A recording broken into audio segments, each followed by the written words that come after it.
Hi students, this is Shivam sir और आज हम लोग पढ़ने वाले हैं gravitational potential energy. Gravitational potential energy what's mean by sir gravitational potential energy? वो जानने के लिए तो पहले मुझे ये पता होना चाहिए कि पोटेंशियल एनर्जी क्या होता है। पोटेंशियल एनर्जी किसी भी चीज के अंदर स्टोर अपनी उसकी एनर्जी होती है। सर वो कैसे हमको पता चलेगा? उसके सिचुएशन, वो कौन से सिचुएशन में है, वो कौन से पोजीशन में है। किसी भी चीज के अंदर स्टोर उसकी एनर्जी कैसे पता चलता है? ऑब्जेक्ट के पोजीशन एंड स्टेट। स्टेट मतलब दिल्ली में, सॉरी महाराष्ट्र, उत्तर प्रदेश, कर्नाटका, ये सब नहीं, ठीक है। स्टेट मतलब सर वो लिक्विड है, सॉलिड है, या फिर कोई भी लिक्विड, सॉलिड और गैसेस, कौन से स्टेट में, उससे हमको पता चलता है सर कि उसकी पोटेंशियल एनर्जी क्या होगी। हमको पता है सर सॉलिड की पोटेंशियल एनर्जी ज़्यादा होती है अगर मैं किसी भी सॉलिड चीज़ के ऊपर फोर्स लगाऊं, फिर वो जो वर्क करने वाला है वो ज़्यादा इम्पैक्टफुल होगा एज कंपेयर टू लिक्विड। तो स्टेट पे भी डिपेंड कर रहा है, पोजीशन पे भी डिपेंड करता है। पोजीशन मतलब वो कौन सी जगह पर है सर, कौन सी जगह पे है। अगर वो अर्थ के ऊपर है, अर्थ के ऊपर एकदम अर्थ को टच करके है, तो उसका पोटेंशियल एनर्जी कितना होगा सर? उसका पोटेंशियल एनर्जी होगा 0। कैसे होगा वो हम लोग अभी चेकआउट करेंगे, सीखेंगे। अर्थ के ऊपर एकदम टच करके है तो उसका पोटेंशियल एनर्जी 0 होगा। और अगर वही अर्थ से थोड़ा ऊपर है तो कोई कांस्टेंट उसका पोटेंशियल एनर्जी होगा। तो डिपेंड करता है कि कोई भी चीज का पोजीशन क्या है, उस पे उससे भी रिलेट करके हम लोग उसकी पोटेंशियल एनर्जी फाइंड आउट करते हैं। तो पहले तो ये चीज हमको पता चला कि पोटेंशियल एनर्जी क्या है सर। अगर मैं वो एक एग्जांपल लूं तो एक स्प्रिंग है, इसमें लॉ ऑफ कंजर्वेशन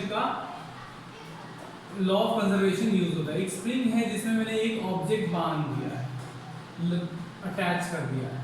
अब अगर मैं इस स्प्रिंग को नॉर्मली खींचूंगा तो वो ऑब्जेक्ट यहाँ तक आ जाएगा। अब यहाँ अगर मैंने इस ऑब्जेक्ट को खींचा, यहाँ तक आ गया वो, तो अगर मैं इसको छोड़ूंगा तो फिर क्या होगा सर? वो कुछ स्पीड के साथ वापस अपनी जगह पे जाएगा, थोड़ा आगे पीछे करते हुए। तो क्या हुआ सर, जब मैंने यहाँ पे कुछ एनर्जी लगाया और यहाँ पे इसको खींचा तो मैंने पोटेंशियल एनर्जी लगाया। उसके बाद ये अपने आप जो पीछे जाएगा तो काइनेटिक एनर्जी में चेंज हो जाएगा। मैंने क्या किया? पोटेंशियल एनर्जी यूज किया, और जब ये अपने आप जब वापस जाएगा तो काइनेटिक एनर्जी में कन्वर्ट हो जाएगा। What's mean by kinetic energy sir?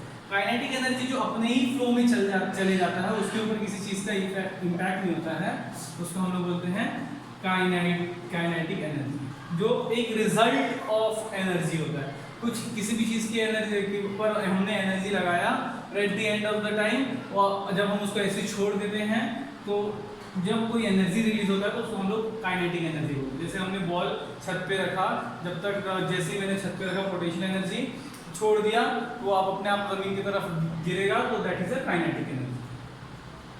तो मैंने पोटेंशियल एनर्जी किसमें चेंज हुआ? काइनेटिक एनर्जी में। ये हमको पता चला सर। कैसे सर? इसमें लॉ ऑफ कंजर्वेशन हमने पढ़ा था। हाँ सर, लॉ ऑफ कंजर्वेशन में क्या सीखा था कि कोई भी एनर्जी कभी भी खत्म होता नहीं है। मतलब जितना भी एनर्जी मैंने आज ये पोटेंशियल एनर्जी में लगाया, उतना एनर्जी ही काइनेटिक एनर्जी में कन्वर्ट होगा। कभी भी कोई भी दुनिया में एनर्जी खत्म होता नहीं है, कभी नहीं। जैसे अगर मैं इलेक्ट्रिक एनर्जी से स्विच ऑन कर रहा हूँ तो सर फैन चलेगा ऑब्वियसली, या फिर मैं स्पीकर चलेगा तो उससे साउंड क्रिएट होगा, तो एक और एनर्जी क्रिएट हो गया सर। लाइट चालू किया तो लाइट एनर्जी हो गई। इस तरीके से सारी चीज़ें एक दूसरे से रिलेटेड है। दुनिया में कोई भी एनर्जी कभी भी खत्म होता नहीं है। मुझसे निकला किसी और में जाएगा, किसी और से निकला किसी और में जाएगा, और इस तरीके से सारी एनर्जी पास होते होते new form of energy create करते रहते हैं। दुनिया में सारी एनर्जी वही है, बस खाली गोल सारे घूमते रहते हैं। तो पोटेंशियल एनर्जी का डेफिनेशन क्या होना चाहिए सर? मैं अगर बोलूं तो the energy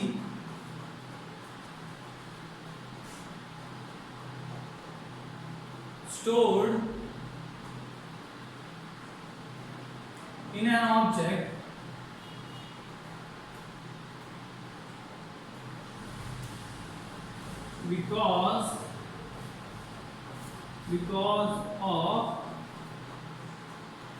because of its position and state is called its potential energy. अब पोटेंशियल एनर्जी तो ठीक है, इससे हमको समझ में आया। तो जब हम ग्रेविटेशनल पोटेंशियल एनर्जी की बात करते हैं तो अर्थ के ऊपर कोई चीज होगी, अब उस चीज की कोई भी ऑब्जेक्ट हो सकता है, उस चीज का हम लोग को पोटेंशियल एनर्जी फाइंड करना है, उस चीज का हमको पोटेंशियल एनर्जी पता होना चाहिए। तो अर्थ के ऊपर एग्जैक्टली अगर अर्थ के ऊपर है तो मैं तो पहले देख लेता हूँ, ये एक स्टैंडर्ड फॉर्मूले जैसा है, mgh पोटेंशियल एनर्जी फाइंड करने के लिए। और पोटेंशियल एनर्जी क्या है? It is a relative, gravitational potential energy is क्या है? Relative concept. It is a relative concept. Relative concept मतलब सर ये अपने ऊपर डिपेंडिंग है, ये और भी कुछ फैक्टर्स के ऊपर डिपेंड है। कोई चीज कम होगा तो ये ज्यादा होगा, कोई चीज ज्यादा होगा तो ये कम होगा, या फिर कोई चीज ज्यादा होगा तो ये भी ज्यादा होगा। मतलब किन किन चीजों पे डिपेंड है सर m फॉर मास, किसी भी चीज का मास, ग्रेविटी एंड हाइट, इन चीजों के ऊपर डिपेंड है। मास, ग्रेविटी एंड हाइट, इसलिए मैंने mgh लिया। m फॉर मैं देखूं तो m for mass, g for gravity, h for height। इन तीनों चीजों के ऊपर डिपेंड है। ऑब्वियसली सर पोटेंशियल मास ज्यादा रहेगा तो पोटेंशियल एनर्जी बढ़ेगा ही, ग्रेविटी ज्यादा रहेगा तो बढ़ेगा, हाइट ज्यादा रहेगा। देखते हैं हम लोग क्या है हाइट, मास और ग्रेविटी का खेल। सर हमारा पोटेंशियल एनर्जी कहाँ पे? Eight ground. जब हम कोई भी ऑब्जेक्ट यहाँ पे रखते हैं एट ग्राउंड, कोई ऑब्जेक्ट है एट ग्राउंड, इसको नोट करना अच्छे से, जैसे मैं बना के दे रहा हूँ। पोटेंशियल एनर्जी क्या होगा हमारा ग्राउंड पे? जीरो होगा।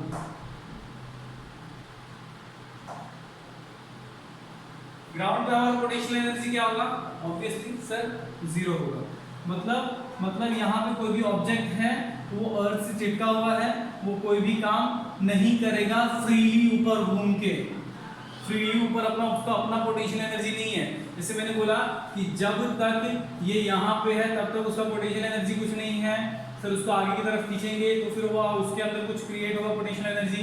Same for the object on the earth. Sir at the ground potential energy क्या होगा? जीरो होगा। ठीक है, तो एक चीज तो हमको क्लियर हो गया सर कि ग्राउंड पे पोटेंशियल एनर्जी क्या होगा। इसके बाद हम जितना ज्यादा हाइट पे लेके जाएंगे, इसके बाद जितना ज्यादा हाइट बढ़ेगा, सर आपने इससे पहले पढ़ाया था कि जैसे जैसे हाइट बढ़ेगा ग्रेविटी कम होती जाती है, तो धीरे धीरे क्या होगा? ग्रेविटी कम होगा। हाइट बढ़ेगा तो ग्रेविटी कम होगा। मतलब ये दोनों में क्या है? इनवर्स रिलेशन है। हाइट जितना ज्यादा हाइट पे लेके जाएंगे सर उतना ग्रेविटी कम हो जाएगा सर। ठीक है, तो दोनों में क्या है रिलेशन? कौन सा रिलेशन है? इनवर्स रिलेशन है height and gravity, inverse relation. ठीक है सर, ये दोनों में इनवर्स रिलेशन है।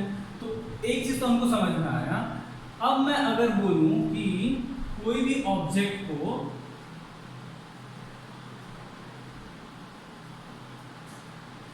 एक चीज तो हमको पता चला है सर कि ये जो ग्रेविटेशनल पोटेंशियल एनर्जी ग्राउंड पे जीरो होगा, एक और जगह जीरो होता है सर। कहां पे होता है सर? स्पेस में, जहां पे ग्रेविटी खत्म हो जाता है। At the point where gravity of earth hands, हम लोग नॉर्मली इसको वैक्यूम बोलते हैं, ठीक है सर। तो एक चीज तो हमको समझ में आया, इसको हम लोग स्पेस या फिर इनफाइनाइट एरिया, तो इनफाइनाइट एरिया में भी क्या होता है सर, हमारा पोटेंशियल एनर्जी, तो ग्रेविटेशनल पोटेंशियल एनर्जी वो क्या हो जाता है, जीरो हो जाता है, ठीक है। ऐसा क्यों सर, वहां पे जीरो क्यों हो जाता है, क्योंकि वहां पे जो ग्रेविटी होता है वो यहाँ पे सर जो ग्रेविटी होता है वो जीरो हो जाता है। कैसे यहाँ पे ग्रेविटी जीरो हो जाता है, क्योंकि सर कोई भी चीज अर्थ से हम धीरे धीरे धीरे धीरे धीरे धीरे दूर लेके जाएंगे, उसका एक ग्रेविटेशनल एरिया होता है। सपोज अर्थ ये है, जैसे मैंने बताया था मैग्नेट का ग्रेविटेशनल एरिया होता है, सॉरी मैग्नेटिक एरिया होता है, मैग्नेटिक फील्ड होता है, वैसे ही अर्थ का भी एक मैग्नेटिक फील्ड होता है या फिर ग्रेविटेशनल एरिया होता है। सपोज मैं बोलूँ कि यहाँ पे सबसे ज्यादा ग्रेविटी है, उससे कम इधर, उससे कम इधर, उधर और कम होते जाते होते एक टाइम आता है जहाँ पे ग्रेविटी उसका काम करना बंद कर देता है, एक हाइट आता है जहाँ पे उसका ग्रेविटी काम करना बंद कर देता है। इसलिए मैं उधर क्या समझता हूँ, उधर ग्रेविटी जीरो है। और अगर मेरा जी जीरो है तो अगर मैं इसमें मल्टीप्लिकेशन के हिसाब से अगर यूज करूं तो जीरो अगर कोई भी नंबर है, अर्थ का कोई भी मास है, ऑब्जेक्ट का कोई भी मास है, कोई भी हाइट है, लेकिन अगर उसके साथ जीरो को मल्टीप्लाई करूं तो हमको तो सर बचपन में आपने सिखाए थे कि किसी भी नंबर के साथ जीरो मल्टीप्लाई होगा तो उसको क्या कर देगा, जीरो।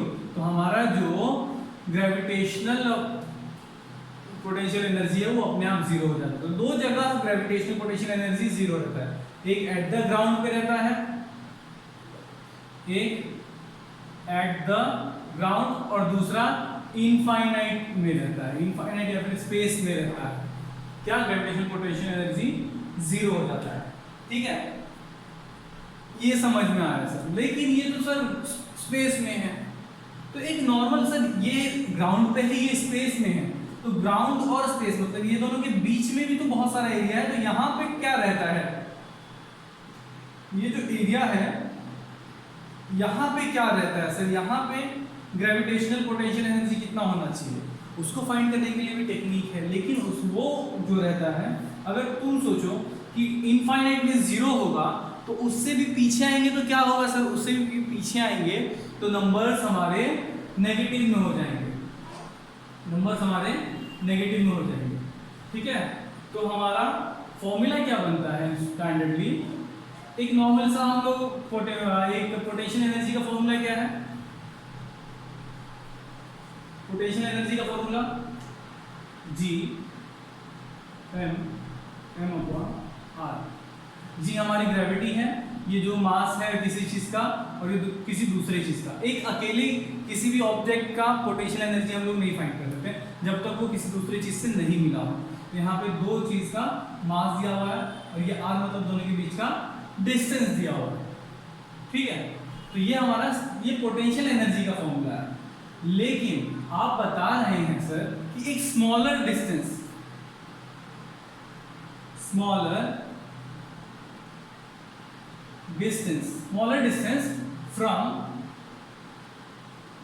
द अर्थ, स्मॉलर मतलब मैं बोलूंगा कि अर्थ से ऊपर और इनफाइनाइट से नीचे। तो इनफाइनाइट पे अगर जीरो है तो उससे कम करेंगे तो माइनस में चले जाएगा नंबर। तो सर जब हम इनफाइनाइट से नीचे आते हैं तो हमारा जो पोटेंशियल एनर्जी है वो क्या हो जाता है, नेगेटिव हो जाता है।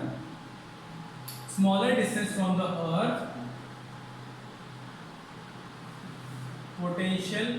Gravitational potential energy becomes negative. अब इसका फॉर्मूला कैसे आएगा सर, ये तो पोटेंशियल एनर्जी का है, तो ग्रेविटेशनल पोटेंशियल एनर्जी क्या होगा, सेम देखो gravitational potential energy is equals to same G M. ये m क्या है, m अर्थ का मास है और छोटा m स्मॉल m क्या है, वो किसी ऑब्जेक्ट का मास होता है। तो मैं कैपिटल M और स्मॉल m दोनों लेता हूँ, G फॉर ग्रेविटेशन। और आर लेने के साथ साथ मैं इसमें प्लस एच कर दूंगा। क्यों सर? क्योंकि आर तो सर ये अर्थ का रेडियस है और इससे कुछ थोड़ा सा ऊपर कोई चीज रहेगा तो उसका हाइट हो जाएगा। तो ये आर प्लस ये जो थोड़ा सा ऊपर गया है उसका एच हाइट, तो आर प्लस एच मैंने एक्चुअल डिस्टेंस ले लिया सर। तो ये डिस्टेंस, और सर आपने बोले थे कोई स्मॉलर हाइट पे रहेगा तो वो क्या हो जाएगा सर? नेगेटिव हो जाएगा। अभी आपने बताया था smaller distance from the earth या smaller height from the earth पे कोई अगर ऑब्जेक्ट रहेगा तो उसका पोटेंशियल डिफरेंस क्या हो जाएगा? नेगेटिव हो जाएगा। तो this is your standard formula of the gravitational potential energy. ठीक है, ये बहुत बहुत ज्यादा इजी है। इसको हम लोग नॉर्मली इतना नहीं लिखते हैं, इसको हम लोग लिखते हैं फोर्स। कितने फोर्स से वो चीज अट्रैक्ट करेगा तो वो हम लोग इस तरीके से लिखते हैं। ये स्टैंडर्ड है फॉर पोटेंशियल एनर्जी के लिए और ये है फॉर ग्रेविटेशनल पोटेंशियल एनर्जी के लिए। ठीक है, चलो थैंक यू। इसके बाद और भी लेक्चर्स हैं हमारे, ये क्योंकि एस्केप वेलोसिटी हमारा बाकी है और ये मास एंड वॉल्यूम का डिफरेंशिएशन बाकी है, तो वो दोनों क्लियर हो जाएगा तो सम्स करेंगे हम लोग। ठीक है।